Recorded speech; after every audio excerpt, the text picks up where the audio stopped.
प्रिय दर्शकों, भक्ति ज्ञान चैनल में आपका बहुत बहुत स्वागत है। आज हम आश्विन मास की कृष्ण पक्ष की इंदिरा एकादशी का महात्म्य जानेंगे। आप ध्यान से सुनिए। युधिष्ठिर ने पूछा, मधुसूदन, कृपा करके मुझे यह बताइए कि आश्विन के कृष्ण पक्ष में कौन सी एकादशी होती है। भगवान श्री कृष्ण जी बोले, राजन, आश्विन कृष्ण पक्ष में इंदिरा नाम की एकादशी होती है। उसके व्रत के प्रभाव से बड़े बड़े पापों का नाश हो जाता है। नीच योनि में पड़े हुए पितरों को भी यह एकादशी सद्गति देने वाली है। राजन, पूर्व काल की बात है। सत्ययुग में इंद्रसेन नाम से विख्यात राजकुमार थे, जो अब महिष्मतीपुरी के राजा होकर धर्मपूर्वक प्रजा का पालन करते थे। उनका यश सब ओर फैल चुका था।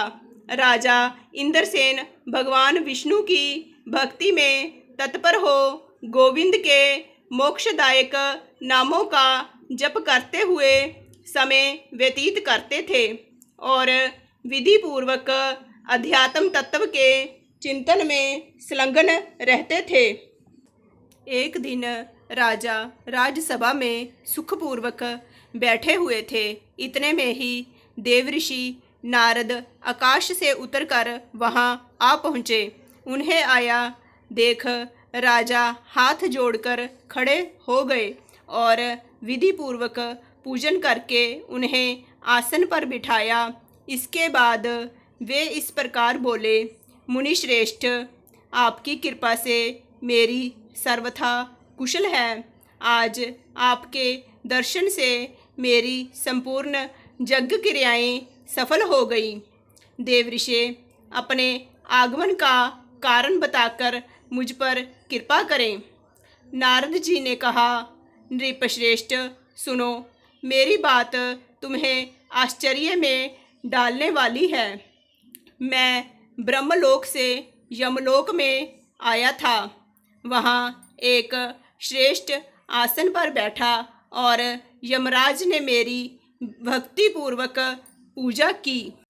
उस समय यमराज की सभा में मैंने तुम्हारे पिताजी को भी देखा था। वे व्रतभंग के दोष से वहाँ आए थे।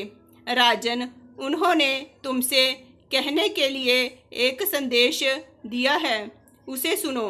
उन्होंने कहा है, बेटा, मुझे इंदिरा के व्रत का पुण्य देकर स्वर्ग में भेजो। उनका यह संदेश लेकर मैं तुम्हारे पास आया हूँ।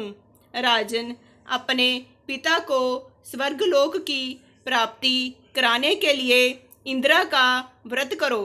राजा ने पूछा, भगवान, कृपा करके इंदिरा का व्रत बतलाइए। किस पक्ष में, किस तिथि को और किस विधि से उसका व्रत करना चाहिए। नारद जी ने कहा, राजेंद्र, सुनो, मैं तुम्हें इस व्रत की शुभ कारक विधि बतलाता हूँ। आश्विन मास के कृष्ण पक्ष में दशमी के उत्तम दिन को श्रद्धा युक्त चित्त से प्रातः काल स्नान करें। फिर मध्याह्न काल में स्नान करके एकाग्र चित्त हो एक समय भोजन करें तथा रात्रि में भूमि पर सोएं। रात्रि के अंत में निर्मल प्रभात होने पर एकादशी के दिन दातुन करके मुँह धोएं। इसके बाद भक्ति भाव से निम्न अंकित मंत्र पढ़ते हुए उपवास का नियम ग्रहण करें। कमल नयन भगवान नारायण, आज मैं सब भोगों से अलग हो निराहार रहकर कल भोजन करूँगा। अच्युत, आप मुझे शरण दें।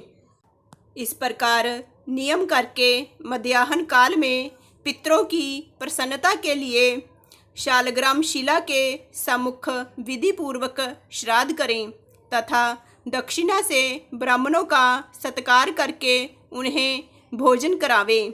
पितरों को दिए हुए अन्नमयी पिंड को सूंघकर विद्वान पुरुष गाय को खिला दे। फिर धूप और गंध आदि से भगवान हर्षिकेश का पूजन करके रात्रि में उनके समीप जागरण करें। तत्पश्चात सवेरा होने पर द्वादशी के दिन पुनः भक्तिपूर्वक श्री हरि की पूजा करें। उसके बाद ब्राह्मणों को भोजन कराकर भाई, बंधु, नाती और पुत्र आदि के साथ स्वयं मौन होकर भोजन करें। राजन, इस विधि से आलस्य रहित होकर तुम इंदिरा का व्रत करो। इससे तुम्हारे पितृ भगवान विष्णु के वैकुंठ धाम में चले जाएंगे। भगवान श्री कृष्ण जी कहते हैं, राजन, राजा इंद्रसेन से ऐसा कहकर देवऋषि नारद अंतर्धान हो गए। राजा ने उनकी बताई हुई विधि से अंतःपुर की रानियों, पुत्रों और भृत्यों सहित उस उत्तम व्रत का अनुष्ठान किया। कुंती नंदन, व्रत पूर्ण होने पर आकाश से फूलों की वर्षा होने लगी। इंद्रसेन के पिता गरुड़ पर आरूढ़ होकर श्री विष्णु धाम को चले गए और राजऋषि इंद्रसेन भी अकंटक राज्य का उपभोग करके अपने पुत्र को राज्य पर बिठाकर स्वयं स्वर्गलोक को गए। इस प्रकार मैंने तुम्हारे सामने इंदिरा व्रत के महात्म्य का वर्णन किया है। इसको पढ़ने और सुनने से मनुष्य सब पापों से मुक्त हो जाता है। इस तरह से आश्विन कृष्ण पक्ष की इंदिरा एकादशी का महात्म्य हमने जाना। बोलिए हर्षिकेश भगवान की जय, बोलिए नारायण भगवान की जय। आश्विन मास की इंदिरा एकादशी व्रत कथा अच्छी लगी हो तो प्लीज़ इसे लाइक करें, शेयर करें। अभी तक मेरे चैनल को सब्सक्राइब नहीं किया है तो सब्सक्राइब भी करें। धन्यवाद। जय श्री कृष्ण भगवान।